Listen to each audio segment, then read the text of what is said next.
What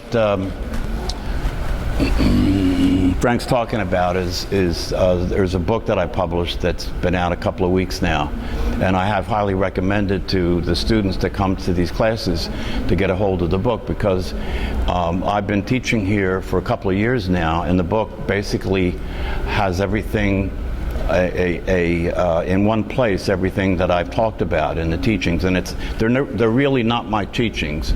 They're really teachings that I have studied that go back thousands and thousands of years, because the predicament has been the same pretty much. It looks different, but it's pretty much the same. And so in this book, what I did is I translated a lot of these ancient ideas out of that language that was unique to that culture and time into more modern, contemporary language, more psychologically oriented language.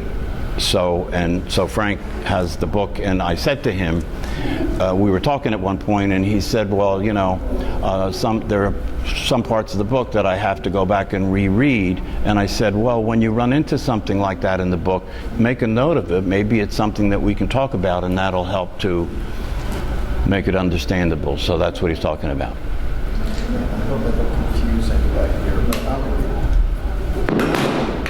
there was one line that said duality is an expression of consciousness. I wasn't sure what exactly that meant. Okay, well, first of all, duality, right? The ancient teachings are considered, especially the high teachings, which is what I focus on in the book. The teachings that I focus on in the book, actually, in ancient times, the teachings that I focus on in the book were only given to highly qualified students, people who were considered learned enough and practiced enough that they could understand the teachings and use the teachings, right? So they're considered high teachings because they are a direct path to waking up, a direct path to seeing things as they are, rather than a slow path where you learn a little bit and like that. It's a direct path. And these teachings are considered non-dual teachings, right? And they speak of reality as a non-dual reality, meaning that what non-dual means not two. Meaning that reality, that all there is in reality is one. All there is one.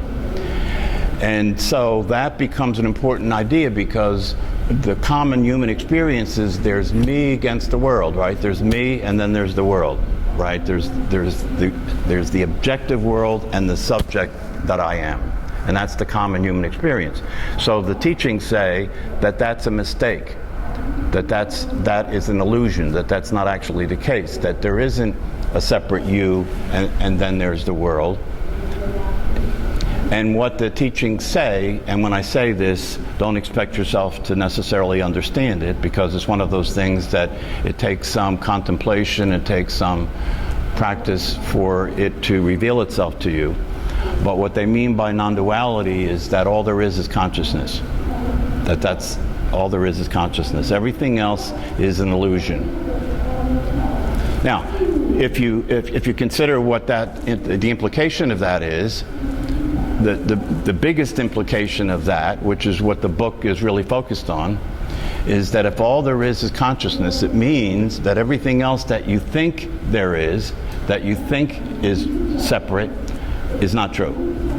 And the most important aspect of what you think is separate, that isn't separate, is you. Because if it's true that all there is consciousness, then who you consider yourself to be, that is separate from the world, that is unique, that has your unique body, your unique thoughts, your unique personality, and so forth, that doesn't actually exist. That's an illusion. So now, what was the statement again, Frank?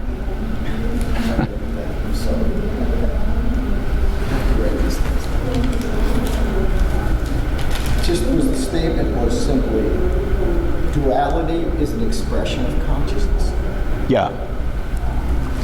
So consciousness is non-dual. That's what I just got done saying, right? Consciousness is non-dual. Duality is an expression of consciousness, means that while consciousness is non-dual, right, within that consciousness is duality, right? So consciousness is non-dual, right? But within that consciousness, there is a reality that is really an appearance. It's not actually the case, it's an appearance, right?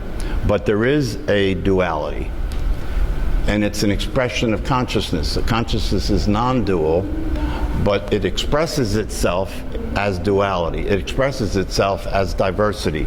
It expresses itself, the one expresses itself in the way this is said in the ancient teachings, is the one expresses itself in 10,000 ways. It expresses itself in the multiplicity and the diversity that we see, right? But while we see that, and that appears to be dual, in reality it's not dual. But consciousness expresses itself that way, you see. So consciousness expressed itself as Frank, right? And Frank is dual. Frank is not, right? Frank is not somebody else, Frank is Frank. So that's duality. But both are consciousness at the same time. So it expresses itself as duality. But even the duality is non-dual. So that's where you get paradox, right? Even the duality is non-dual, because another way of saying the same thing is that a metaphor that's used to talk about this is the screen in the movie, right? You've probably heard that, the screen in the movie, right? And so the screen would represent consciousness in this metaphor, and the movie on the screen would represent what's appearing in consciousness, okay? However, on the next level of it, of seeing what's so, the metaphor breaks down, because where the screen and what appears on the screen are separate, right, in terms of a movie and a screen. However, consciousness, there is no separation. Consciousness and what appears in consciousness is the same thing. You see, so consciousness is expressing itself in duality, but that's an expression. But even the expression is non-dual. It just appears to be two. Does that make sense? Yeah. These things are useful to discuss because why? Because if you discuss these things, if you examine these things, if you contemplate these things, you come to an understanding. Like what I just got done talking about, you know, do you understand now, you see? Now if you understand, if you come to an understanding, understanding can be very powerful because it allows you to make discernments that you couldn't make before. Right? It allows you to see things differently than you did. You understand now. You know, you understand. It's just like a child, right? Children don't understand a lot of things, right? But as you get older and you learn more and you come to understandings, you no longer have a child view. You have a more mature view because you understand more, right? You understand more about life. You understand more about what you are. You understand more about what's happening. And the understanding allows you to experience a different experience than you would when you didn't understand, you know. For example, when you understand, you know, I was using the metaphor the other day about believing in Santa Claus.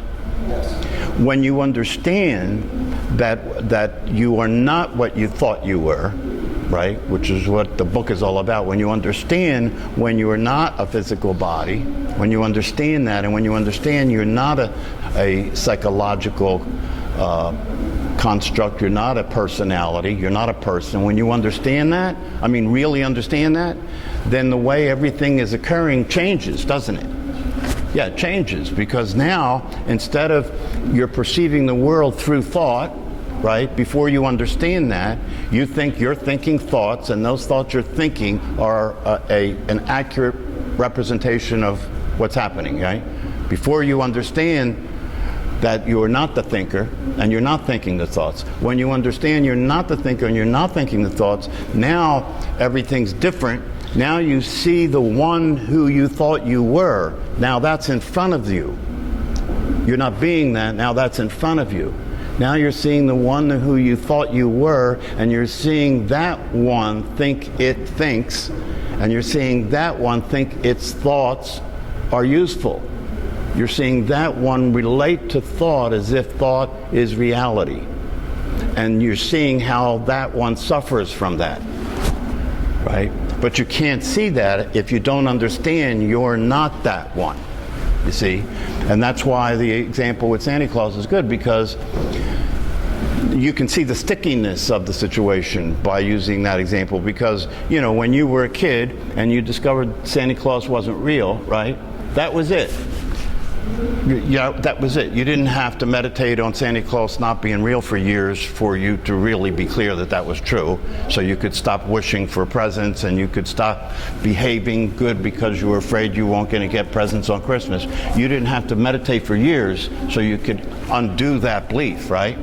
You just realize there's no Santa Claus, and now if you had a thought come into your head about being a good boy or girl so that at Christmas time you get gifts, you dismiss the thought because you know there's no reality to that anymore. You understand.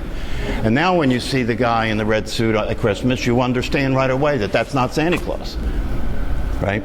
But when you hear about the truth about who you are and who you're not, right? It doesn't clear up the way it clears up when you find out that there's no Santa Claus. Why? Here's the difference. Who you thought you were when you find out you're not that is who everybody on the planet, almost everybody on the planet thinks they are, right? And they consider that to be absolutely true, and they're behaving as if it's true, and you've been behaving as if it's true, and you've been practicing being that thing that doesn't exist for years, right? So it's like if it's like the Santa Claus idea was something that everybody on the planet believed was true. Everybody believes that Santa Claus is real.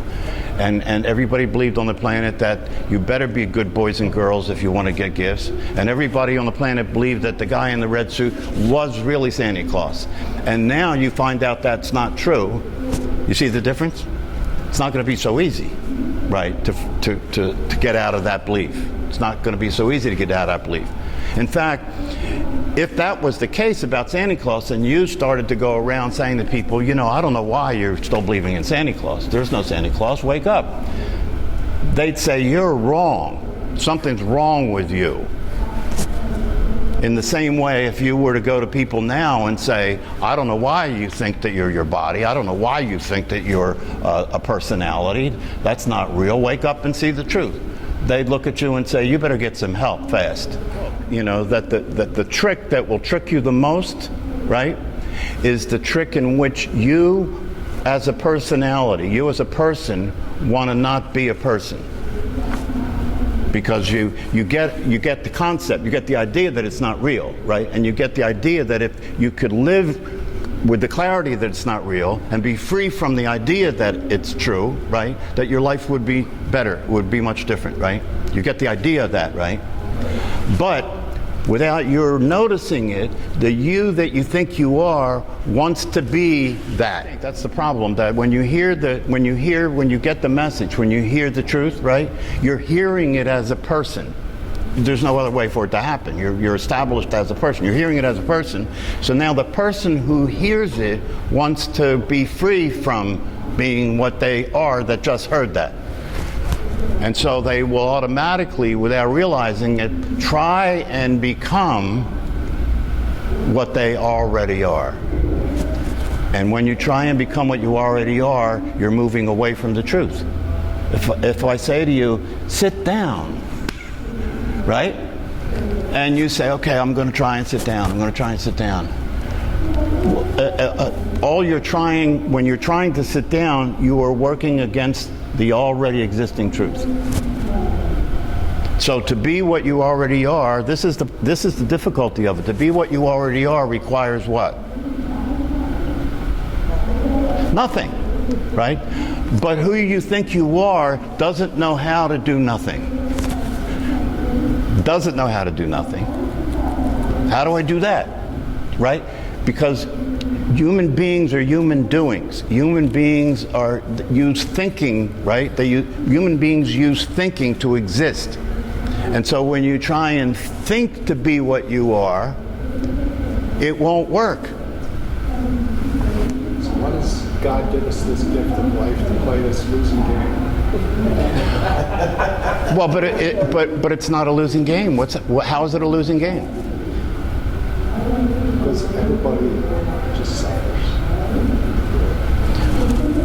Well, okay, see, Sam, this gets a little deeper, right? This gets a little deeper because if it's true that there's only one and it's just an illusion that there's two, if it's true that you're not your body and that's an illusion, if it's true that you're not the person and that's an illusion, then everything that seems to be happening to people is an illusion.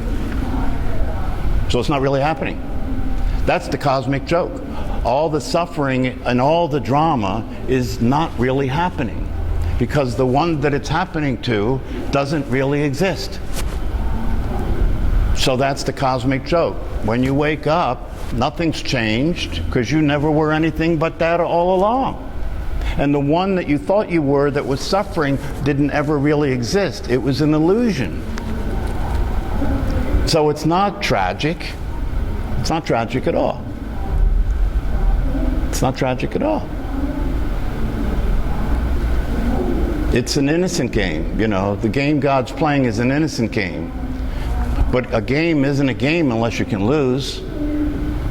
But it's an innocent game because in reality, there's no real loss. In reality, there's no real death. In reality, there's no real suffering. Suffering is not real. Suffering does not actually exist. It only exists for the unreal person who believes they are real. It only exists for them. But it doesn't exist for people who know that they're not that. There's so few of those, though. What's that? There's so few of those people.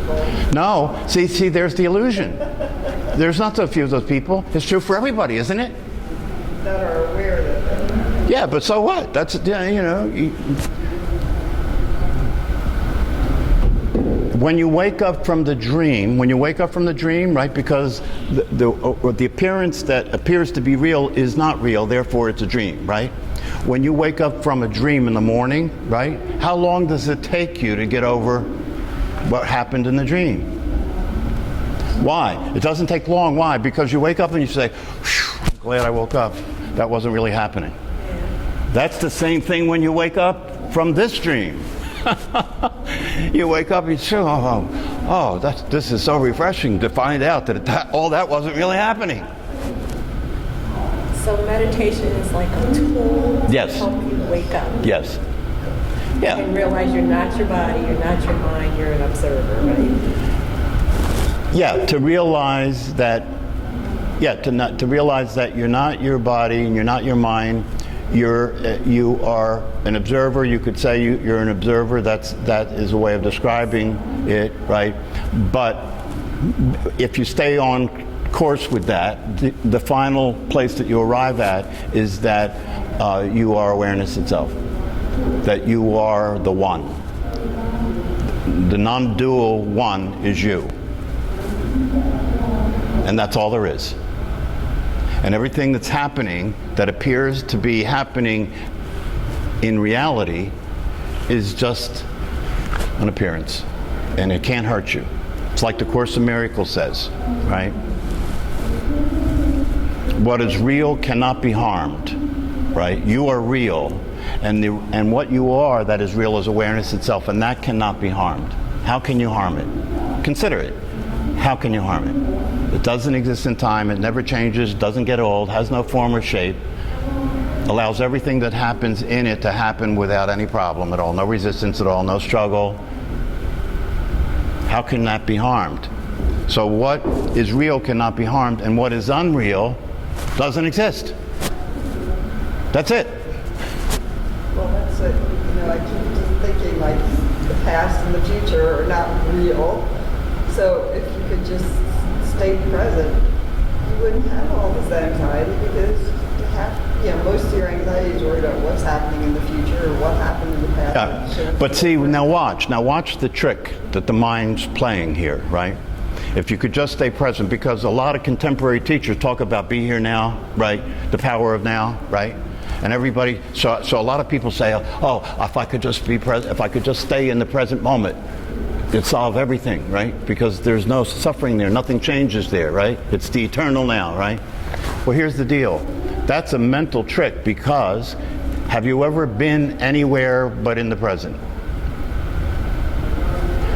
Can you be anywhere but in the present? No, but your thoughts are always going mine. Yeah, you think that you cannot be in the present, and then you want to be in the present. That's all that's happening. That's all that's happening. You've never been anywhere but in the present. You've never been anything other than yourself. You've never been anything other than awareness, and you've never been any other place than in the present. That's all already the case. By the time you think that, oh, I should be living in the present, that moment's already passed, so it's already not present anymore. But it hasn't. But it hasn't passed. I mean, your thoughts about it. Yeah, your thoughts about it have passed. That's all that's passed. There's nothing but the present. There is nothing but the present. You can't get out of it. You can't do anything to stop it from being true, that there's nothing but the present. You know, it's just like one of my teachers says, you know, you can't get out of a situation you're not in. You can't get out of a situation you're not in. Yeah, but no matter what you come up with, and this is why scientists avoid the whole idea of consciousness. No matter what you come up with, it's just a mental construct that you're creating. It has nothing to do with anything, because reality is inconceivable. What you are is inconceivable, so forget about that. You know, it's inconceivable, but at the very same time, it's you. You are inconceivable.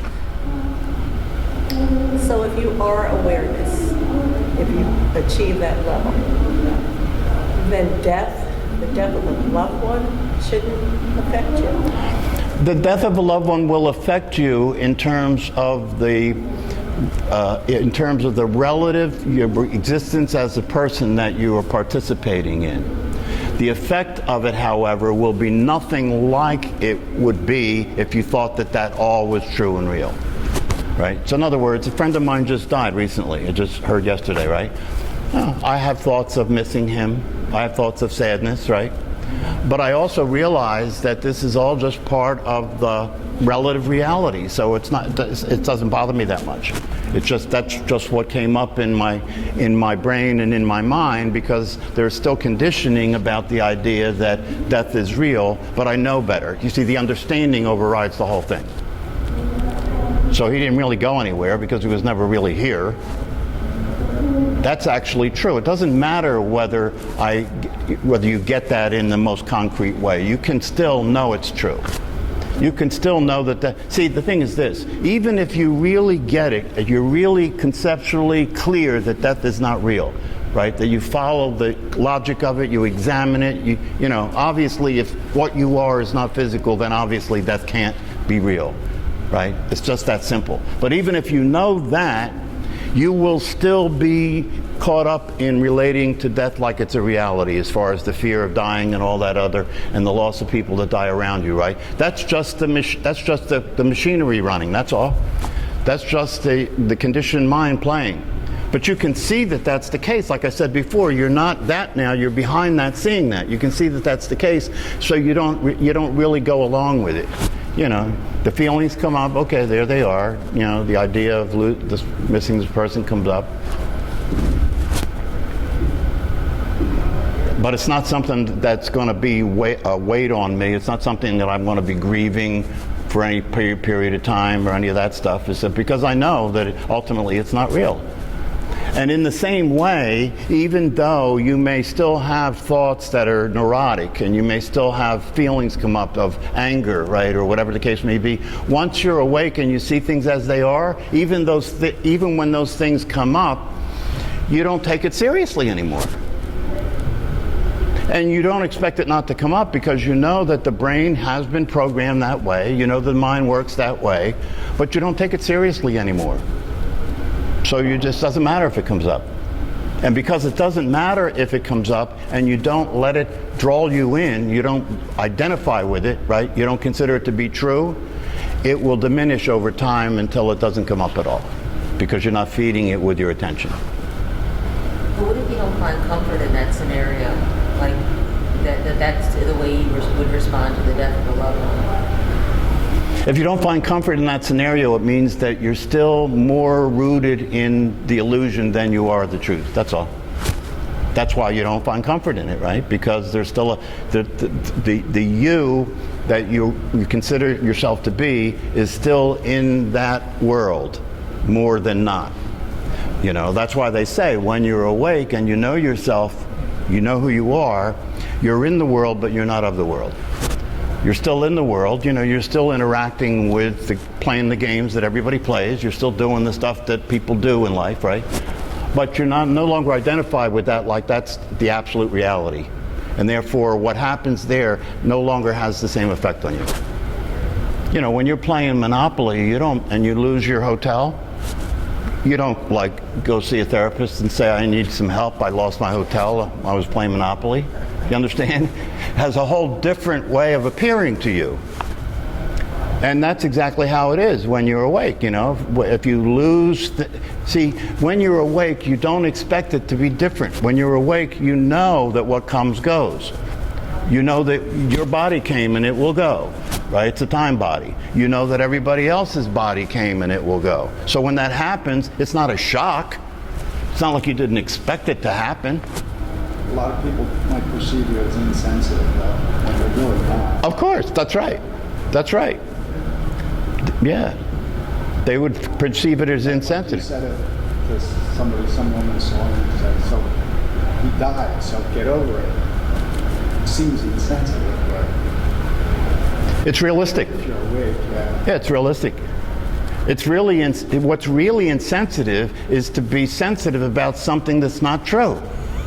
That's insensitive, right? To be sensitive about something that's not true. To get up in the morning when it's raining and be upset when it's not true that rain is negative.